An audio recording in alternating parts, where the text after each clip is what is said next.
Hello students, कैसे सब। उम्मीद करता हूँ सब ठीक ठाक होंगे। मैं पवन गुप्ता आप सभी का अपनी क्लास में स्वागत करता हूँ। स्टूडेंट्स, आज हम लोग क्लास 12 की मैथमेटिक्स का एक बहुत ही इम्पोर्टेंट चैप्टर शुरू करने वाले हैं, वेक्टर्स। हालांकि क्लास 11th की फिजिक्स में आप लोगों ने वेक्टर चैप्टर पढ़ा होगा। अगर आपने उसको पढ़ रखा है तो ये चैप्टर आपके लिए बहुत ही आसान हो जाएगा।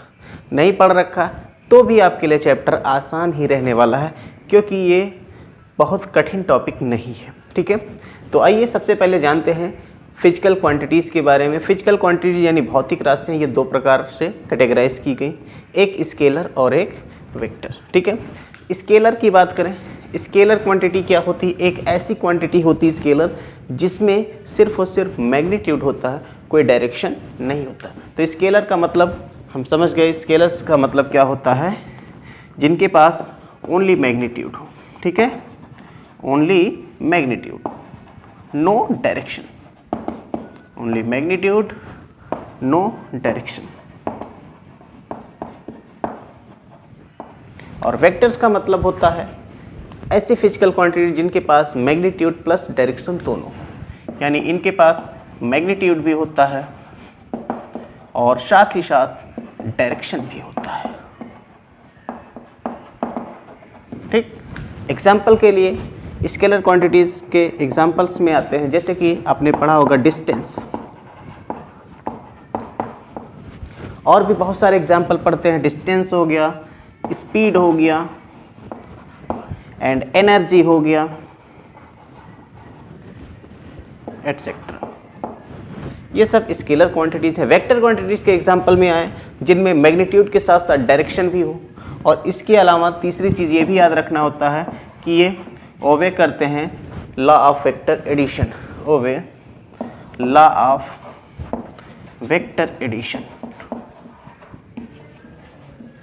Vector addition. तो ये आपके पास वेक्टर्स होंगे। इनके एग्जाम्पल्स की बात करें, एग्जाम्पल में आता है आपके पास सबसे पहले position vector, position vector. Second quantity is velocity, acceleration, and force, etc. Many other things हैं इसमें। नाउ बात आती है वेक्टर्स को रिप्रेजेंट कैसे करेंगे, क्योंकि अपना जो चैप्टर है वो वेक्टर से रिलेटेड है, तो हमें यहाँ पर वेक्टर के ही टॉपिक्स को पढ़ने हैं। तो वेक्टर को रिप्रेजेंट करने के लिए हम इंग्लिश के अल्फ़ाबेट्स का यूज कर सकते हैं या फिर कोई भी ग्रीक लेटर का यूज़ कर सकते हैं, बस उसके ऊपर आपको एक एरो का सिंबल बनाना होता है। ठीक है, इनको रिप्रेजेंट किया जाता है अल्फ़ाबेट्स के द्वारा। ठीक है, ये अल्फ़ाबेट्स ये इंग्लिश के हो सकते हैं, आपके हिंदी के भी हो सकते हैं, ग्रीक लेटर्स भी हो सकते हैं, उनके अल्फ़ाबेट्स के द्वारा यूज़ किया जाता है, प्लस उनके ऊपर एरो का साइन लगाया जाता है। ठीक है, जैसे कि हमने लिखा, ये इसके ऊपर एरो लगा दिया, this is vector A, we read it as vector A। And आप कैपिटल लेटर का भी यूज कर सकते हो, वो भी वेक्टर में चलेगा। ठीक है, आप अगर कोई लाइन के बारे में ऐसे लिख रहे हो तो ए बी करके लिख दिया तो भी ये वेक्टर के रूप में रिप्रेजेंट किया जाता है। तो इस तरह से आप वेक्टर को रिप्रेजेंट कर सकते हो, किसके द्वारा? एरो के द्वारा। बट ज्योमेट्री में जब तक हम ज्योमेट्रिकल रिप्रेजेंटेशन नहीं जानते तब तक वेक्टर समझ में नहीं आते हैं। तो इसको ज्योमेट्रिकली कैसे रिप्रेजेंट करते हैं, यानी कि अगर हम बात करें ज्योमेट्रिकल रिप्रेजेंटेशन कैसा होगा,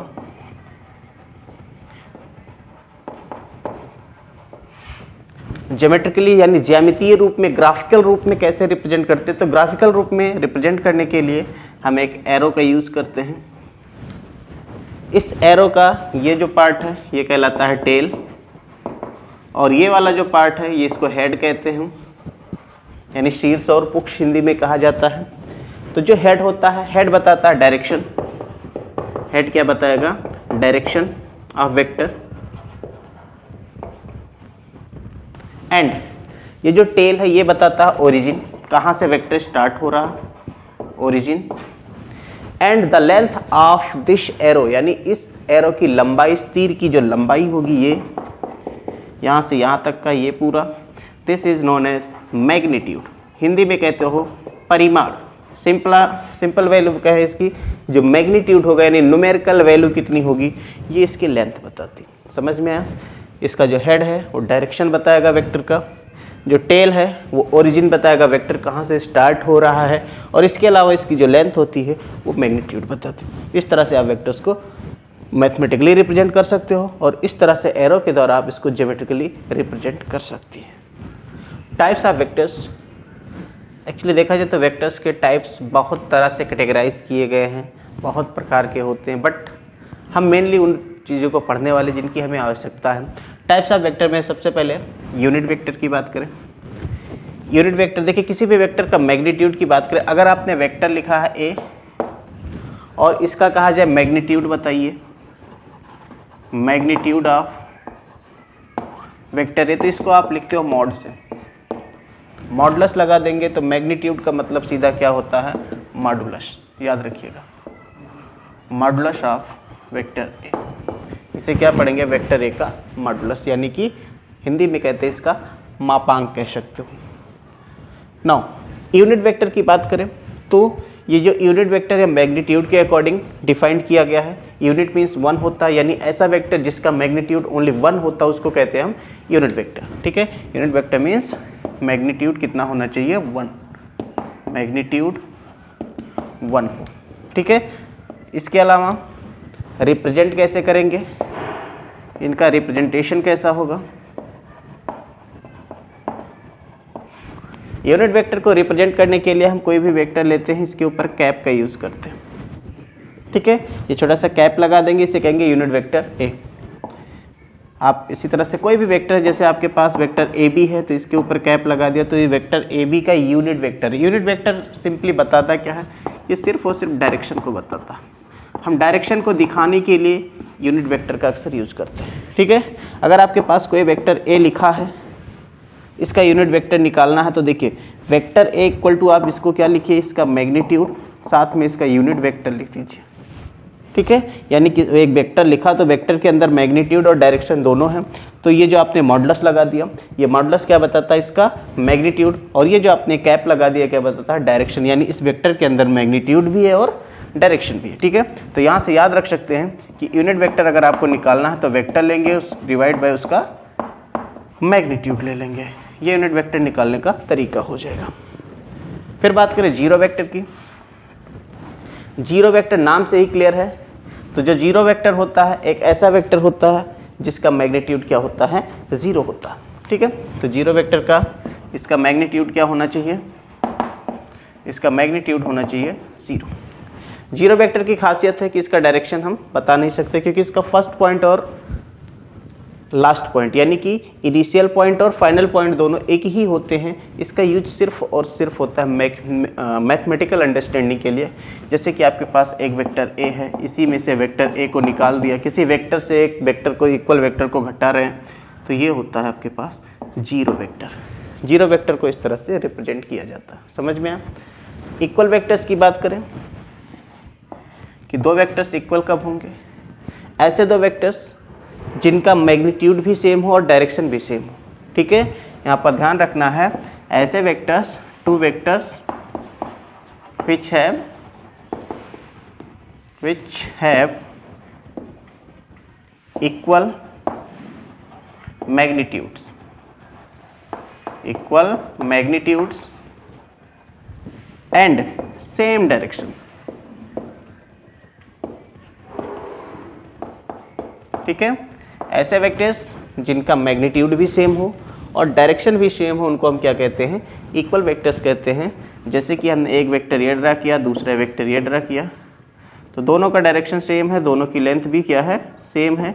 इसको अगर हम वेक्टर ए लिख दें, इसको वेक्टर हम बी लिख दें, तो वेक्टर ए और वेक्टर बी दोनों की लेंथ सेम है, दोनों की डायरेक्शन सेम है, इसलिए कहेंगे कि वेक्टर ए और वेक्टर बी दोनों आपस में कैसे हैं, इक्वल है। समझ में आया? फिर बात करें इक्वल वेक्टर्स के बाद अपोजिट वेक्टर्स क्या होते हैं।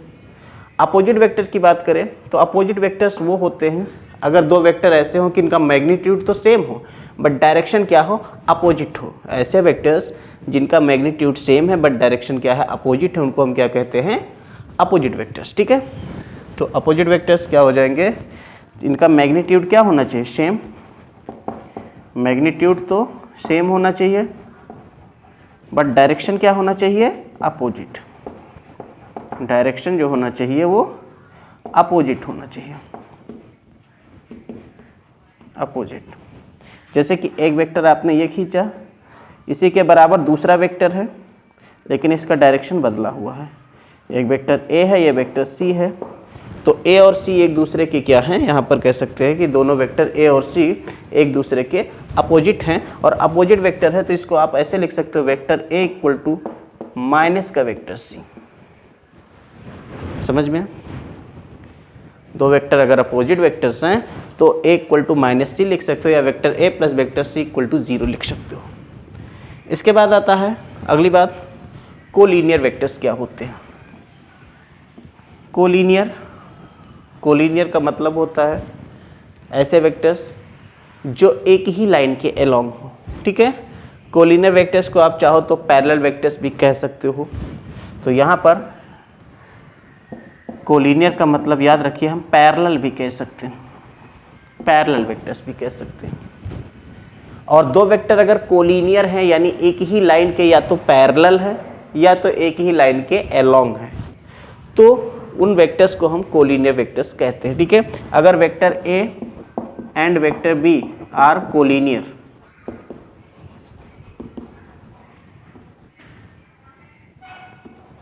अगर दो वेक्टर हैं ए और बी कोलीनियर हैं, इसका मतलब कोई तीसरा वेक्टर अगर सी होगा तो ये दोनों क्या करेंगे, इस सी के या तो पैरेलल होंगे या तो दोनों एक ही डायरेक्शन में यानी सी के अलोंग ही हो सकते हैं, या ए और बी दोनों एक ही लाइन पर भी हो सकते हैं। समझ में आया? और अगर ए और बी दोनों वेक्टर कोलीनियर हैं तो उस केस में एक बात याद रखिएगा कि वेक्टर ए इक्वल टू आप लिख सकते हो कोई एक कांस्टेंट वेक्टर वी। दो वेक्टर अगर कोलीनियर है तो उस केस में vector A equal to lambda times of vector B आप लिख सकते हो, जहां लेमडा क्या है, कोई एक कांस्टेंट है। समझ में आया? कोप्लेनर वेक्टर्स की बात करें, कोप्लेनर नाम से स्पष्ट है, को वर्ड का मतलब होता है एक ही, समान। ठीक है, तो कोप्लेनर मतलब साथ साथ। तो ऐसे वेक्टर्स जो एक ही प्लेन में लाई करते हो उनको हम कहते हैं कोप्लेनर वेक्टर्स। समझ में आया? Vectors lying in the same plane, lying in same plane। अगर दो वेक्टर एक ही प्लेन में लाई करते, तो अगर पैरेलल भी है ना तो भी ध्यान रखिएगा, अगर वेक्टर्स पैरेलल हैं तो भी कोप्लेनर हैं, और पैरेलल नहीं है एक ही प्लेन में लाई करते तो भी उनको क्या कहते हैं, हम कोप्लेनर वेक्टर्स कहते हैं। उम्मीद है सारे वेक्टर के टाइप आपको क्लियर हो। ना एडिशन ऑफ टू वेक्टर्स, अगर दो वेक्टर को हमें प्लस करना तो प्लस करने के दो तरीके हैं, एक ट्रायंगल मेथड है और दूसरा है पैरेललोग्राम मेथड। ट्रायंगल मेथड में क्या होता है, अपने पास अगर दो वेक्टर हैं, मान लीजिए कि एक वेक्टर आपके पास ये रहा, this is vector A and another vector is this vector B, and I have to find vector A plus vector B. इसके लिए हम क्या करें, हम दोनों वेक्टर्स में से पहले किसी एक वेक्टर को ड्रा करें। जैसे वेक्टर ए को मैं ड्रा कर लूँ, ये हो गया आपके पास वेक्टर ए। इसके बाद वेक्टर बी का जो ये टेल है इसको उठाकर इसके हेड में जोड़ दीजिए, ये वेक्टर बी। ठीक है, वेक्टर ए और वेक्टर ए के हेड में हमने वेक्टर बी के टेल को जोड़ दिया। इसके बाद ए के टेल से बी के हेड को मिलाने वाला ये जो वेक्टर होगा, this vector will be vector A plus vector B. ठीक है, ये था ट्रायंगल मेथड। यहाँ पर इस रिजल्टेंट वेक्टर आप vector A plus vector B को इस तरह से दिखा सकते हो।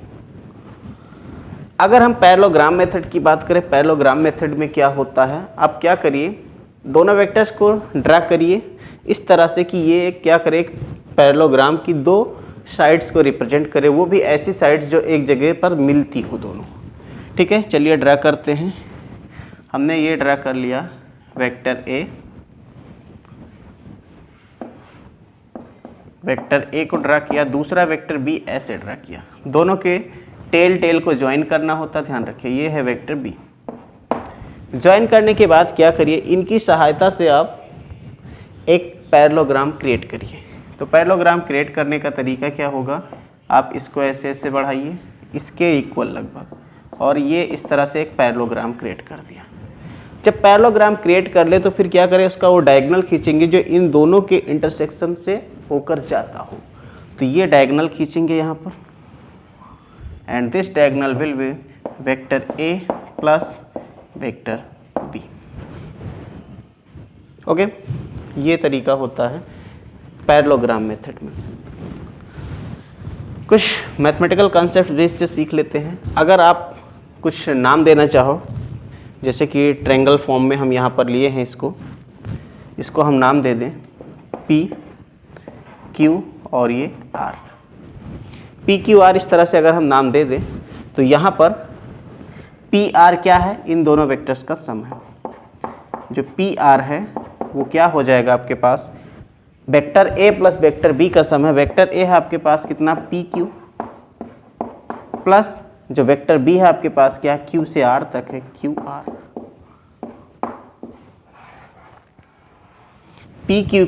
PR इक्वल टू क्या हो गया, PQ प्लस QR। ठीक है, एक बड़ा बढ़िया रिजल्ट देखने को मिल रहा है इस ट्रायंगल ला को, इसको जरा ध्यान से समझिएगा। देखो हमने क्या किया है, PQ और QR को प्लस किया।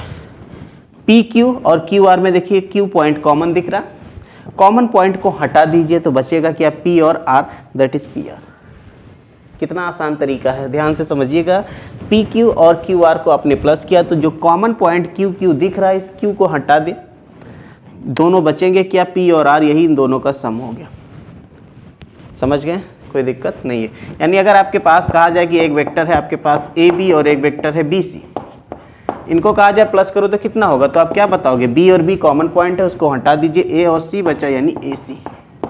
आप ऐसे लिख सकते हो इसको, बड़ा इंपॉर्टेंट रूल है, याद रखिएगा। अच्छा, पैरेललोग्राम लॉ में एक चीज़ अपने वेक्टर एडिशन में अपने मैथमेटिकल फॉर्मूले भी पढ़े होंगे, इसके पढ़े हैं तो ठीक है, नहीं पढ़े तो भी ठीक है। अगर आप इस रिजल्टेंट वेक्टर को R से लिख दूँ, R से, या वेक्टर C से लिख दे, मान लीजिए अगर आप इसको वेक्टर C से लिख दो, अगर C equal to A plus B बन रहा है आपके पास, vector C equal to vector A plus vector B है, ये दोनों का प्लस करने के बाद जो है, तो इसका अगर मैग्नीट्यूड आपको निकालना हो तो कैसे निकालेंगे, तो इसका जो मैग्नीट्यूड निकालने का तरीका होगा, इन दोनों के बीच का एंगल कुछ होगा, इन दोनों के बीच का एंगल मान लेते हैं कितना है, थीटा। तो अगर थीटा एंगल इनके बीच में है तो उस केस में जो C का मैग्नीट्यूड होगा वो बनेगा under root magnitude of A का square plus magnitude of B का square plus 2 times of magnitude of A magnitude of B, और इनके बीच का जो एंगल है उसका कोसाइन कॉस थीटा। ये रिजल्ट आपने पढ़ा होगा, where theta is angle between vector A and vector B। अगर ये जो रिजल्टेंट है यहाँ से अल्फा एंगल बनाता हो, रिजल्टेंट अगर अल्फा एंगल बनाता हो तो उस केस में tan अल्फा जब निकालते हैं तो क्या होता है, ये होता है आपके पास magnitude of B sine theta upon A plus magnitude of B cos theta. इस तरह से आप इसका डायरेक्शन भी निकाल सकते हो। मैग्नीट्यूड ये निकाल लिया रिजल्टेंट का, डायरेक्शन ये निकाल लिया, ये रिजल्ट आपने कहीं ना कहीं पढ़ा जरूर होगा। ठीक है, तो ये पैरेललोग्राम लॉ के अंतर्गत ये सब आते हैं, और वेक्टर एडिशन इस तरह से आप कर सकते हो, पैरेललोग्राम मेथड का भी यूज़ करके, ट्रायंगल लॉ का भी यूज़ करके, ट्रायंगल मेथड का। अभी ट्रायंगल मेथड पर अपने कायम रहिए। ट्रायंगल मेथड में जो हमने ये रिजल्ट बताया कि कैसे आया, इस बात को ज़रूर ध्यान में रखिएगा। ठीक है, इसके अलावा इसकी प्रॉपर्टीज़ क्या होती हैं, वेक्टर एडिशन की प्रॉपर्टीज़ की बात करें, प्रॉपर्टीज़ ऑफ वेक्टर एडिशन,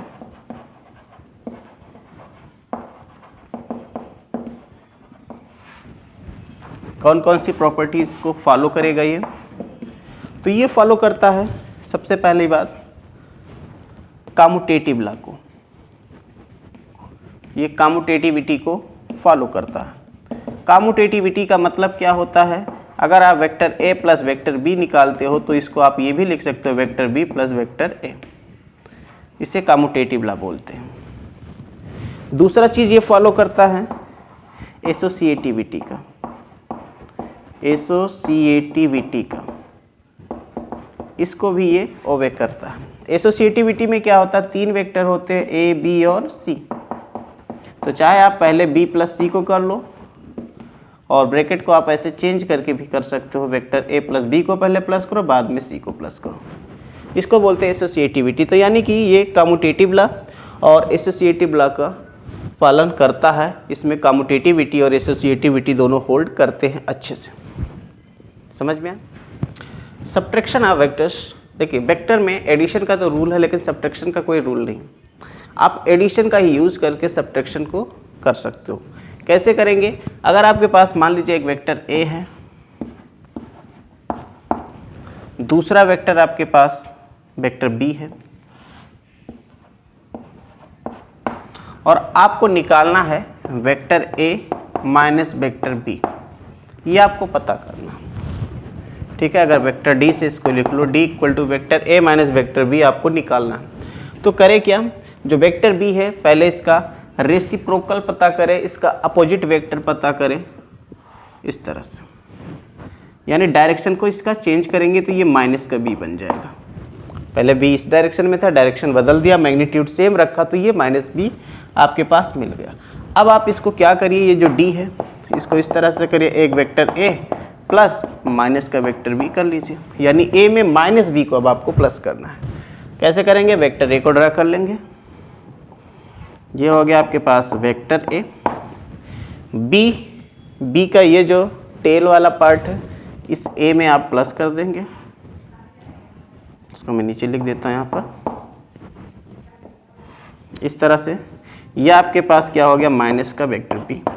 अब इससे इसको मिलाने वाला ये जो वेक्टर होगा ये आपका वेक्टर डी हो जाएगा।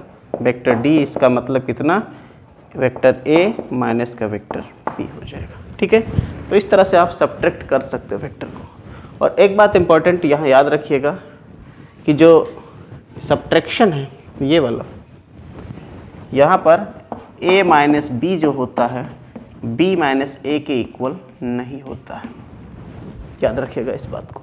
ठीक है, यानी इसमें कम्यूटेटिव लॉ होल्ड नहीं करता सब्ट्रैक्शन में। इसके बाद सब्ट्रैक्शन के बाद आता है मल्टीप्लिकेशन।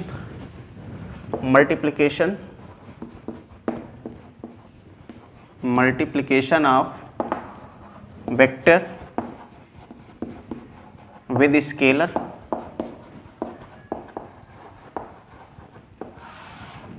किसी वेक्टर को किसी स्केलर के साथ अगर मल्टीप्लाई करना है तो इसका जो रिजल्ट मिलता है वो जो रिजल्ट होगा वो एक वेक्टर ही मिलता है, और मैग्नीट्यूड कॉन्स्टेंट जितना स्केलर है उतने टाइम्स बढ़ जाता है।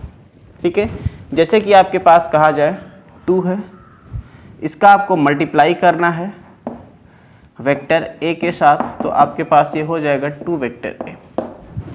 ठीक, मैग्नीट्यूड 2 गुना हो गया। समझ गए? तो किसी भी कांस्टेंट का आप इस तरह से वेक्टर से मल्टीप्लाई कर सकते हो। इसमें भी कुछ रूल्स ये फॉलो करता है, जैसे कि आपके पास आ जाए, अगर आपके पास एक कांस्टेंट m वेक्टर a है तो इसे आप a और m को पीछे भी लिख सकते हो, कोई फ़र्क नहीं पड़ता, पहला रूल।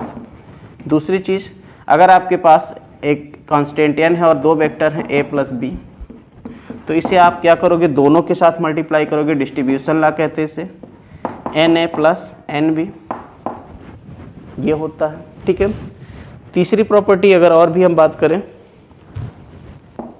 आपके पास 2 स्केलर हो जाए m प्लस n और एक वेक्टर a है, तो इसे आप लिख सकते हो m vector a plus n vector a। ठीक है, ये प्रॉपर्टीज़ इसमें आप होल्ड करा सकते हो। एक और बात जो जानना हमें, पोजीशन वेक्टर के बारे में। पोजीशन वेक्टर क्या होता है? पोजीशन वेक्टर, अगर हम ये x एक्सिस और ये y एक्सिस खींच लें, एक कोई पॉइंट ले लें, यहाँ पर पॉइंट हमने ले लिया P। इस पॉइंट P का अगर आपको बताना कि पोजीशन क्या होगा, तो पोजीशन वेक्टर निकालने का तरीका, ओरिजिन से इसको मिलाइए और ओरिजिन से P तक मिलाने वाला ये जो वेक्टर होगा, this is called position vector. Position vector आपके पास P का पोजीशन वेक्टर क्या हो जाएगा, OP। किसी का पोजीशन वेक्टर लिखना है तो आप ओरिजिन से स्टार्ट करके उस पॉइंट तक मिला लीजिए, वो वेक्टर क्या होता है, पोजीशन वेक्टर। तो P का पोजीशन वेक्टर क्या लिखेंगे, OP। अच्छा, पोजीशन वेक्टर में एक और तरीका बढ़िया से जान लीजिए, आपके पास आता है डिस्प्लेसमेंट वेक्टर की बात करें पोजीशन के बाद। डिस्प्लेसमेंट वेक्टर यानी कि आपके पास कोई वेक्टर है AB, मान लीजिए एक कोई वेक्टर इस तरह से है AB। अब आपको इसमें वेक्टर AB में इसको पोजीशन के टाइप में अगर आपको लिखना हो तो आप क्या करेंगे, ये दो एक्सिस ड्रा कर लें, एक एक्स एक्सिस एक वाई एक्सिस। ये ओरिजिन है तो O का पोजीशन वेक्टर अगर आपको बताना है तो P से या A से O को मिलाइए, और अगर B का देखना है तो B से इसको भी मिला लेंगे जी। ठीक है, यानी कि आपके पास देख सकते हो अगर आप OA और AB को प्लस करते हो तो OB के इक्वल आ जाएगा। इसमें इस ट्रायंगल में आपको क्या दिखाई पड़ रहा है, अगर ट्रायंगल ला को हम लगा कर देखते हैं तो क्या पता चल रहा है, वेक्टर OA और AB इन दोनों को अगर आप प्लस करते हैं OA प्लस AB तो क्या मिलेगा, OB। मैंने पहले बताया A और A गायब कर दीजिए, क्या बचेगा, OB। यहाँ से आप वेक्टर AB निकाल सकते हो, वेक्टर AB क्या बन जाएगा, OB माइनस OA। OB क्या है, position vector of B, OA क्या है, पोजीशन वेक्टर ऑफ A। समझ गए, यानी AB आपके पास final position minus initial position. अगर आपको AB निकालना है, यानी AB का मतलब A से B तक अगर कोई पॉइंट डिस्प्लेस कर रहा है, डिस्प्लेसमेंट कर रहा है, तो डिस्प्लेसमेंट AB अगर आपको निकालना है तो क्या करिए, B का पोजीशन माइनस A का पोजीशन। समझ गए, AB इक्वल टू B का पोजीशन वेक्टर माइनस A का पोजीशन वेक्टर। तो उम्मीद है यहाँ तक टॉपिक क्लियर होगा। अब इसके कुछ क्वेश्चंस करते हैं। क्वेश्चन है, represent by graph velocity of 40 kilometre per hour 30 degree east from north. यानी कोई वेलोसिटी है ईस्ट से, यानी नॉर्थ से 30 डिग्री ईस्ट है और वेलोसिटी कितना, 40 किलोमीटर पर आवर। इसको आपको ग्राफ के द्वारा रिप्रेजेंट करना है इस वेक्टर को। तो क्या करिए, पहले डायरेक्शंस को ड्रा कर दिया। आपको पता है ऊपर होता है नॉर्थ, नीचे होता है साउथ, इधर होता है ईस्ट और इधर होता है वेस्ट। इसको मान लेते हैं ओरिजिन। आपको क्या करना है, 30 डिग्री आना है ईस्ट, कहाँ से, नॉर्थ से। तो ये रहा नॉर्थ, इससे 30 डिग्री आइए, ये यहाँ से 30 डिग्री, ये ठीक है। और ये जो वेक्टर है इस तरह से दिखा दें इस डायरेक्शन में, और इसकी लेंथ कितनी लेनी है आपको, इसकी जो लेंथ लेनी है वो होना चाहिए मैग्नीट्यूड इसका 40 किलोमीटर पर आवर। तो इसके मैग्नीट्यूड हो जाएगा 40 किलोमीटर पर आवर। ठीक है, ये इस तरह से आप इसको रिप्रेजेंट कर सकते हैं। क्लियर, कुछ नहीं करना, बस यहाँ पर ये 30 डिग्री नॉर्थ से ईस्ट की तरफ आपको रिप्रेजेंट कर देना। क्लियर, चलिए दूसरा क्वेश्चन देखिए। कह रहा है in triangle ABC prove that AB plus BC plus C equal to 0। ये ट्रायंगल ला जो है वेक्टर एडिशन का, उस पर आधारित क्वेश्चन है। ठीक है भाई, एक ट्रायंगल बना लेते हैं, कोई भी एक ट्रायंगल जिसका नाम है A, B एंड C। अगर आप क्या करो, दो वेक्टर्स लो, जैसे एक वेक्टर ले लिया आपने AB, दूसरा वेक्टर ले लिया AC, तो इन दोनों का सम क्या हो जाएगा, AB BC मिलकर के क्या बनाएगा, AC। ठीक, तो देखो इन ट्रायंगल ABC हमें क्या पता है कि अगर हम वेक्टर AB लेते हैं प्लस वेक्टर BC लेते हैं तो AB प्लस BC आपके पास कितना हो जाता है, AB प्लस BC आपके पास हो जाता है वेक्टर AC। ठीक, अब मैं वेक्टर AC को इधर ले आऊं तो क्या हो जाएगा, AB plus vector BC minus vector AC कर ले तो इक्वल टू हो जाएगा 0।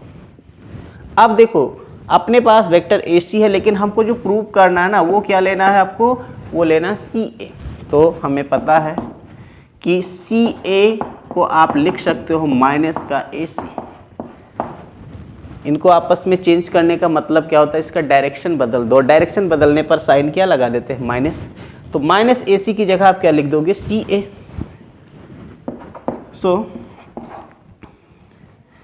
AB प्लस BC और माइनस AC की जगह हो जाएगा CA और इक्वल टू क्या हो गया, वेक्टर 0। यही आपको प्रूव करना था। ठीक। नो क्वेश्चन है, in triangle ABCD is mid point of BC, prove that AB plus AC equal to 2 times of AD। ठीक है भाई, बना लो पहले ट्रायंगल ABC,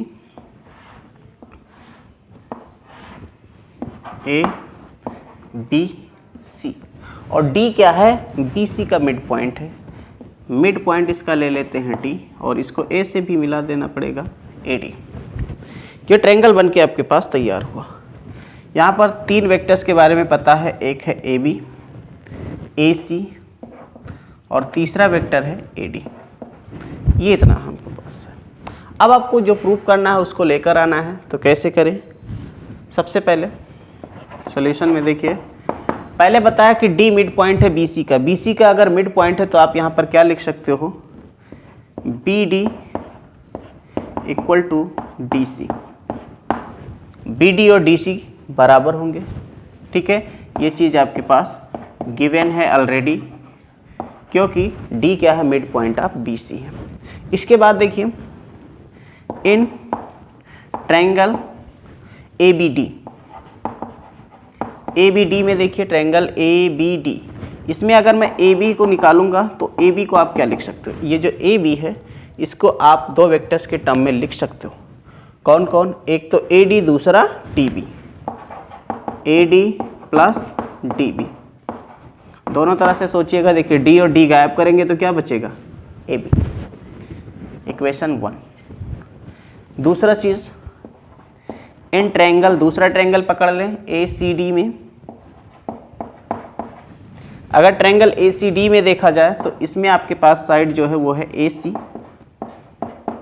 AC कैसे लिख सकते हो आप, इस AC को लिख सकते हो AD plus DC। AD plus DC। ठीक, इक्वेशन नंबर इसको ले लिया 2। अब क्या करें, दोनों इक्वेशंस को प्लस कर दें। एडिंग इक्वेशन 1 एंड इक्वेशन 2, दोनों इक्वेशन को प्लस करेंगे तो क्या बनेगा, AB प्लस AC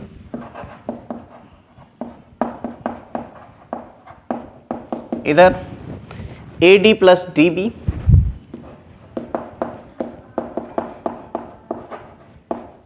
प्लस नीचे है AD प्लस DC।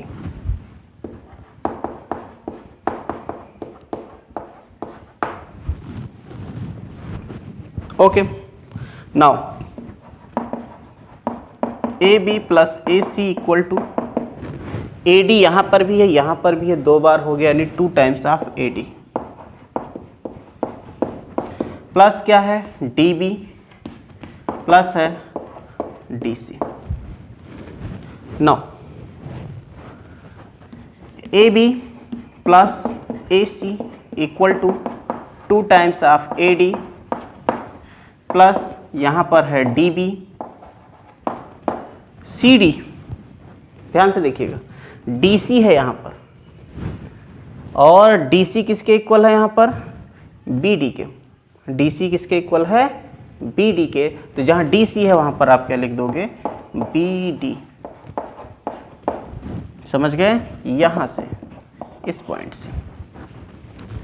इसके बाद AB plus AC equal to 2 times of AD और ये जो DB है, अगर इसके आगे मैं माइनस लगा लूँ तो इसका अपोजिट वेक्टर लिख सकता हूँ, माइनस का इसको लिख ले BD और प्लस का BD यहाँ पर ऑलरेडी है। दोनों प्लस माइनस BD कैंसिल हो गए और इस तरह से जो हमें प्रूव करना था वो प्रूव हो गया। AB plus AC equal to 2 times of AD। ठीक, The question is saying in triangle ABC, D and E are midpoints of sides AB and AC. Prove that BE plus DC equal to 3/2 times of BC. This question is asked in 2007, 2015 and 2016. Okay, सबसे पहले क्या करिए, triangle को draw करिए। Triangle draw करते हैं।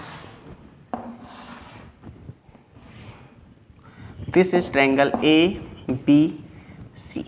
Now D is mid point of AB, तो AB का मिड पॉइंट पकड़िए, and E is mid point of AC, तो यहाँ पर इसका मिड पॉइंट पकड़ते हैं D E, और इनको ज्वाइन कर दीजिए। ओके, ज्वाइन कर दिया। अब अपने पास वेक्टर्स क्या क्या चाहिए, BE, तो BE को ज्वाइन करना पड़ेगा, ये एक वेक्टर पता है। DC, D से C को ज्वाइन करें, ये भी एक वेक्टर पता है।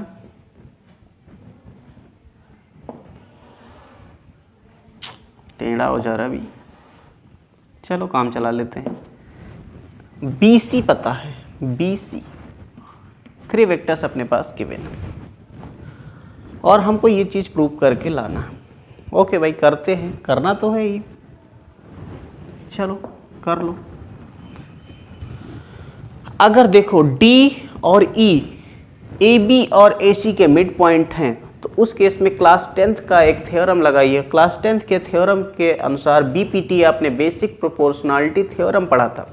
बेसिक प्रोपोर्शनलिटी थ्योरम में ये बात बताई गई थी कि यहाँ पर अगर D और E AB और AC के मिड पॉइंट्स हैं, तो उस केस में जो ये DE होगा पैरेलल होगा BC के, एंड ये भी बताया गया था कि ये जो DE होता है ये होता half of BC। Vector form में लिखना चाहो तो ऐसे भी लिख सकते हो, ठीक। DE पैरेलल BC के होगा, और ये क्या होगा, BC का हाफ होगा, ये बात बताई गई थी। ओके भाई, चलिए, इतना बात तो अपने को पता हो गया। आगे का खेल निराला है भाई, क्योंकि आगे आपको जो कुछ लेकर आना है कुछ ज़्यादा ही चीज़ें। एक तो BE चाहिए, दूसरा चाहिए DC, वेक्टर रूल का यूज़ करके। तो पहले हम क्या करें, BE देखिए कहाँ है, ये है BE, तो एक ट्रायंगल पकड़ते हैं, triangle BEC। In triangle BEC में अपने को क्या चाहिए, BE को क्या लिख सकता हूँ मैं, ये वेक्टर BE देखा जाए तो एक BC और CE, 2 वेक्टर का सम हो जाएगा, ये हो जाएगा वेक्टर BC प्लस CE, लिख सकते हैं ट्रायंगल लॉ के अकॉर्डिंग। ओके, दूसरा अपने को साइड चाहिए DC कहाँ है, ये रहा, तो ट्रायंगल पकड़ ले BDC। इन ट्रायंगल BDC में अपने पास क्या पता चलेगा, ये जो DC है, इस वेक्टर DC को आप क्या लिख सकते हो, जो DC है इसको आप लिख सकते हो, एक तो आपके पास DB प्लस BC लिख सकते हो, आराम से लिख सकते हैं, DB प्लस का BC, ठीक, BB हट जाएगा, तो ये इक्वेशन नंबर 2 मान लिया। दोनों को प्लस ही करना है तो प्लस कर लो भाई, एडिंग इक्वेशन 1 एंड 2, प्लस करेंगे तो बनेगा, इधर है BE, इधर है DC, BE plus DC equal to, इधर प्लस करते हैं BC plus CE plus DB plus BC, DB plus BC, ठीक। ध्यान रखना सब कुछ रिजल्ट BC में चाहिए, तो जो राइट साइड उधर सिर्फ BC बचना चाहिए, बाकी सारे पार्ट हटाने हैं, ये बात ध्यान रखिएगा। तो BE plus DC equal to, देखो एक बार BC और दूसरी बार BC, ये दोनों BC जुड़ के हो गए 2BC, प्लस बच क्या रहा है जरा ध्यान से देखते हैं, बच रहा है आपके पास एक तो CE और बच रहा है DB। ओके भाई, डी बी और सी। अब अपने पास कुछ रिजल्ट भी पता, उसका भी ध्यान दे। देखो डी ई जो आपके पास है हाफ ऑफ बी सी है, तो डी ई कहीं आया है क्या? ओहो, D E D half of B C होता है, तो डी तो आया नहीं, तो कुछ तो गड़बड़ कर दिया हमने। हमको क्या लाना था? D E. तो यहाँ ट्रायंगल हमने गलत ले लिया शायद, जिसमें हमको डी सी चाहिए था वो लेना चाहिए, डी ई सी लेना चाहिए था। तो यहाँ थोड़ा सा करेक्शन करना पड़ेगा, गलत ले लिया हमने, डी ई सी, ध्यान नहीं दिया, हमको डी ई चाहिए भाई। तो डी ई सी जब लेंगे तो इसमें डी सी जब लेंगे तो क्या बनेगा? देखो डी सी का मतलब हो जाएगा डी ई प्लस ई सी बनेगा, ये बन जाएगा आपके पास डी ई प्लस ई सी। ये गड़बड़ी हो गई है, सही कर लेते हैं। यहाँ पर भी इधर है आपके पास बी सी प्लस सी ई था, और यहाँ पर आपके पास कितना आया है? डी ई प्लस ई सी है। ओके भाई, करेक्शन हो गया, करेक्शन करना पड़ेगा। तो ये तो हट गया। पूरा रिजल्ट अपने को चाहिए किसमें? बी सी में। अरेंज करना सीखिए अब इसको, कुछ मैच कर पा रहा नहीं, पर डी ई कितने के बराबर? Half of B C. तो जहाँ डी है वहाँ तो लिख लो बी सी प्लस सी ई, और ये जो डी ई है, डी ई की जगह लिख दो हाफ ऑफ बी सी। और ये जो सी ई है, सॉरी ई सी है, ई सी का रेसिप्रोकल निकाल लो। रेसिप्रोकल मतलब माइनस लगाओ इसके आगे और सी ई कर लो। इससे क्या होगा? ये सी ई कैंसिल हो जाएगा, बचेगा क्या भाई? B E plus D C equal to B C plus half of B C. इनको प्लस कर लेते हैं और प्रूव हो गया। B E plus D C equal to 2 1 जा 2 प्लस 1 3, 3/2 बी सी। और इस तरह से ये भी प्रूव हो गया। कठिन नहीं, आसान है। थोड़ा सा मिस्टेक किया था हमने ट्रायंगल चूज करने में, हमें वेक्टर को ध्यान में रखते हुए ट्रायंगल चूज करना है। क्वेश्चन है, in hexagon A B C D E F prove that A B plus A C plus A D plus A E plus A F equal to 6 times of A G where G is centre of hexagon. तो पहले hexagon को draw करते हैं। Hexagon है, sides equal होनी चाहिए, A B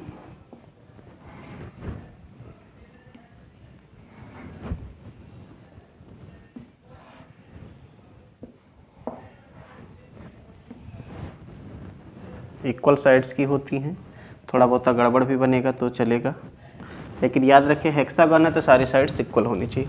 A B C D E F, ये hexagon हो गया। जो जो वेक्टर्स हैं उनको लिख लेते पहले। ए बी, ए से बी को मिलाने वाला ये वेक्टर हो गया। दूसरा है ए सी, यानी ए से सी को मिला दीजिए, ये हो गया वेक्टर। ए सी के बाद ए डी, ए से डी को मिलाने वाला वेक्टर चाहिए।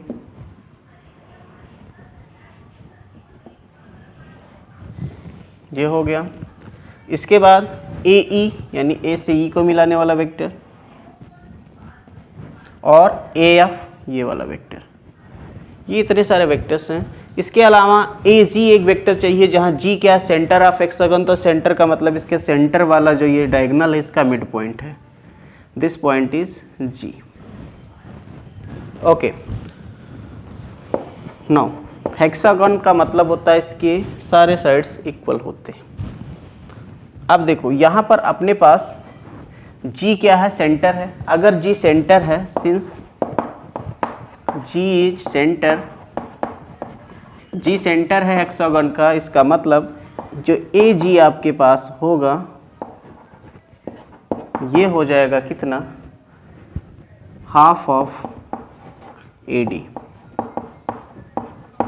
ए डी का क्या होगा? आधा होगा, इसका मिड पॉइंट होगा।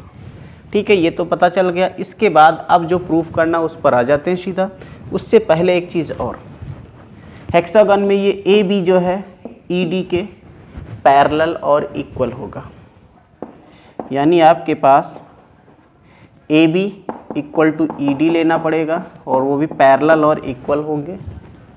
दूसरी बात, अगर ए एफ की बात करें तो ए एफ से मिलता जुलता ये कौन होगा, C D. A F equal to C D होगा, क्यों?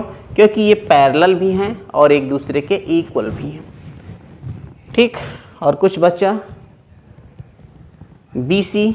बी सी की ज़रूरत ही नहीं हमें, बस इतने से काम चल जाएगा। नाउ जो प्रूव करना है उसका लेफ्ट हैंड साइड लेते हैं। नाउ लेफ्ट हैंड साइड क्या है आपके पास, A B plus A C plus A D plus A E plus A F. सारे साइड्स को हमने लिख लिया, A B A C A D ए ई और ए एफ इक्वल टू, ये लेफ्ट हैंड साइड लिया, याद रखिएगा। ए बी के बारे में कोई जानकारी अपने पास है? हाँ बिल्कुल, ए बी किसके इक्वल है, ई डी के, तो ए बी की जगह ई डी रख लीजिए प्लस ए सी और ए डी, इनके साथ कुछ भी नहीं करना है। हाँ, इसके बाद ए ई, तो देखा जाए ए ई नहीं है, A F equal to C D रखना, ए ई को भी लिखना पड़ेगा अपने को। ए ई प्लस ए ई की जगह आपको क्या रखना, ये ए एफ की जगह रखना होगा सी डी। ठीक है, यहाँ तक पहुँच गए। आगे ये रिजल्ट याद रखना, सब कुछ ए जी में चाहिए। हाँ, ए जी किसका है, हाफ ऑफ ए डी है, ये भी ध्यान रखिएगा, ए डी का आधा है ए जी, या आप A D equal to 2 times of A G, तो पूरा रिजल्ट आप ए डी में कन्वर्ट करने की कोशिश करें। तो देखो आपके पास ए ई और ई डी, इसको एक साथ करता हूँ मैं, ए ई प्लस ई डी, इससे ए डी बन जाएगा। और क्या बचा, ए डी ऑलरेडी है ही एक, ये ए सी और सी डी, इसको और इसको एक साथ कर लीजिए, ए सी प्लस सी डी, और एक बच गया आपके पास क्या, ए डी। ए ई प्लस ई डी अगर प्लस करोगे तो ई ई को हटा दो, बचेगा क्या, ए और डी यानी ए डी, ये हो गया A D. A C plus C D, C C हटा दो, बचेगा क्या, ए डी, और एक ए डी ऑलरेडी है ही, ये हो जाएगा 3 टाइम्स ऑफ ए डी, और 3 इंटू, देखो यहाँ से अगर ए डी अगर आप निकालते हो तो 2 गुना इधर हो जाएगा 2 ए जी, यानी 3, साथ में कितना 2 ए जी, 3 2 जा 6 ए जी। यही आपको प्रूव करना था, ये आपके पास राइट हैंड साइड आ गया, प्रूव हो गया। तो उम्मीद है आज की क्लास अच्छी लगी होगी। अच्छा लगा है तो अगर आप पहली बार हैं तो इस चैनल को ज़रूर सब्सक्राइब करें, और कमेंट्स में ये ज़रूर बताएं कि आपको कैसा लगा, कोई टॉपिक कठिन तो नहीं लग रहा है, समझ में पूरी बात आ रही है।